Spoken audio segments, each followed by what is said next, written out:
Hello readers, it's Mrs. Castro again. Today I'm going to be reading Stellaluna by Janelle Cannon.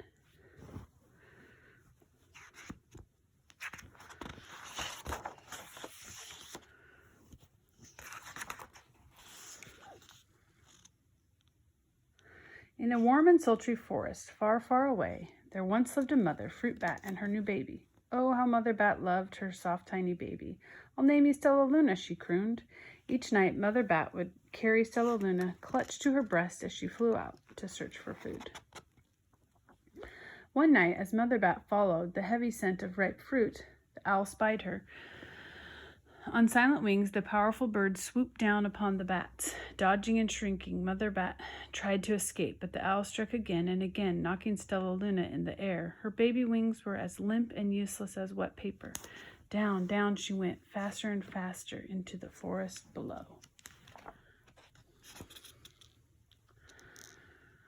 The dark leafy tangle of branches caught Stellaluna as she fell. One twig was small enough for Stellaluna's tiny feet. Wrapping her wings around her, she clutched the thin branch, trembling and cold with cold and fear. "Mother," Stellaluna squeaked, "where are you?" By daybreak, the baby bat could hold on no longer. Down, down she dropped.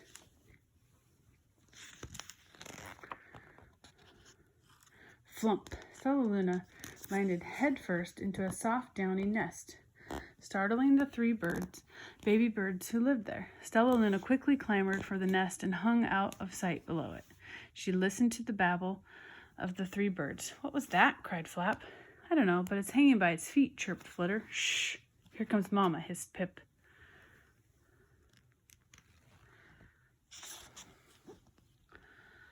Many times that day, Mama Bird flew away, always returning with food for her babies. Stellaluna was terribly hungry, but not for that crawly things Mama Bird brought.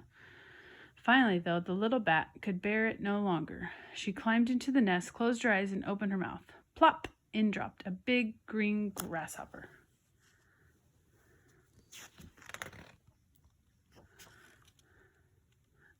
Stellaluna learned to be like the birds. She stayed awake all day and slept all night. She ate bugs even though they tasted awful. Her bat ways were quickly disappearing, except for one thing. Stellaluna still liked to sleep hanging by her feet.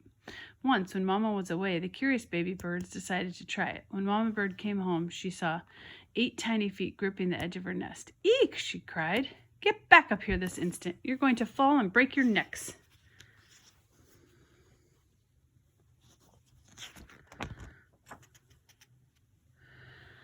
The birds clambered back into the nest, but Mama Bird stopped Stellaluna. "You are teaching my children to do bad things. I will not let you back into this nest unless you promise to obey all the rules of this house." Stellaluna promised. She ate bugs without making faces. She slept in the nest at night, and she didn't hang by her feet. Stellaluna behaved as a good bird should.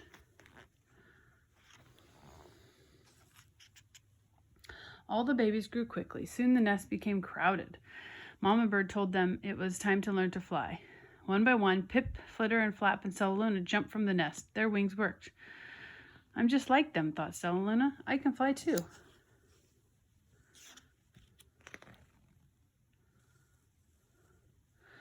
Pip, Flitter, and Flap landed gracefully on a branch. Stellaluna tried to do the same.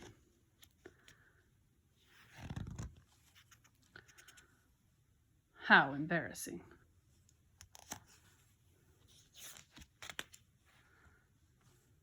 "I will fly all day," Stellaluna told herself.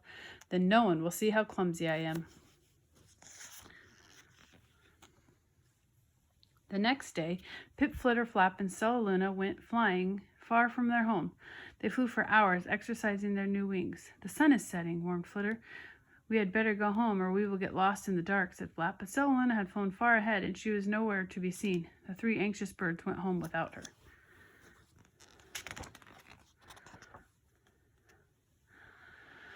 All alone, Stellaluna flew until her wings ached and she dropped into a tree. "I promised not to hang by my feet," Stellaluna sighed, so she hung by her thumbs and soon fell asleep. She didn't hear the soft sound of wings coming near.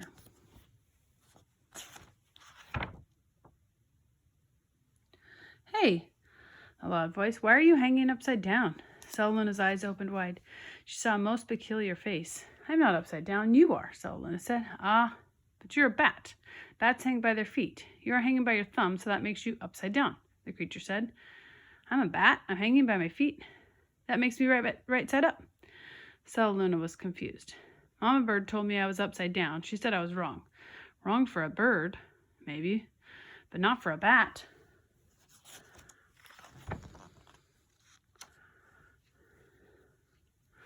More bats gathered around to see the strange young bat, who behaved like a bird. Stellaluna told them her story. You ate bugs, stuttered one. You slept at night, gasped another. How very strange, they all muttered. Wait, let me look at this child. A bat pushed through the crowd. An owl attacked you, she asked. Sniffling Stellaluna's fur, she whispered, You are Stellaluna. You are my baby.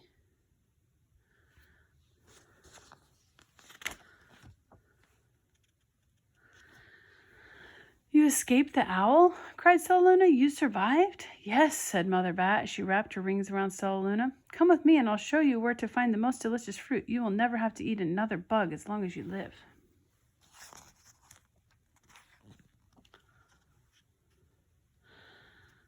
But it's nighttime, Stellaluna squeaked. We can't fly in the dark or we will crash into trees. We're bats, said Mother Bat. We can see in the darkness. Come with us.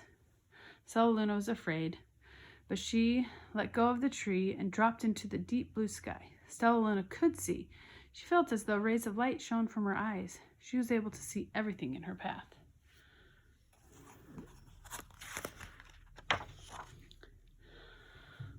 Soon the bats found a mango tree, and Stellaluna ate as much of the fruit as she could hold. I'll never eat another bug as long as I live, cheered Stellaluna as she stuffed herself full. I must tell Pip, Flitter, and Flap.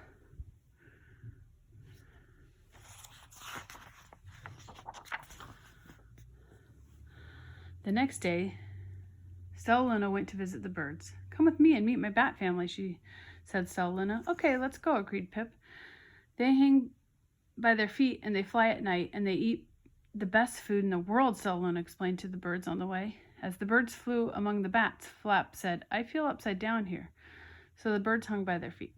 Wait until dark, Stellaluna said excitedly. We will fly at night.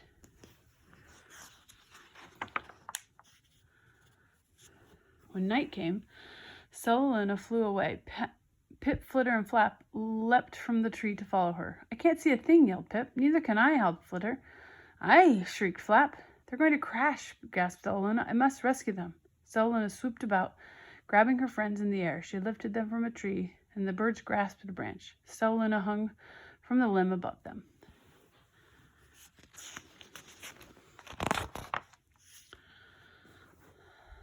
We're safe, said Stellaluna. Then she sighed. I wish you could see in the dark, too. We wish you could land on your feet, Flitter replied. Pip and Flap nodded. They perched in silence for a long time. How can we be so different and feel so much alike? Mused Flitter. And how can we feel so different and be so much alike? Wondered Pip. I think this is quite a mystery, Flap chirped. I agree, said Stellaluna. But we're friends, and that's a fact.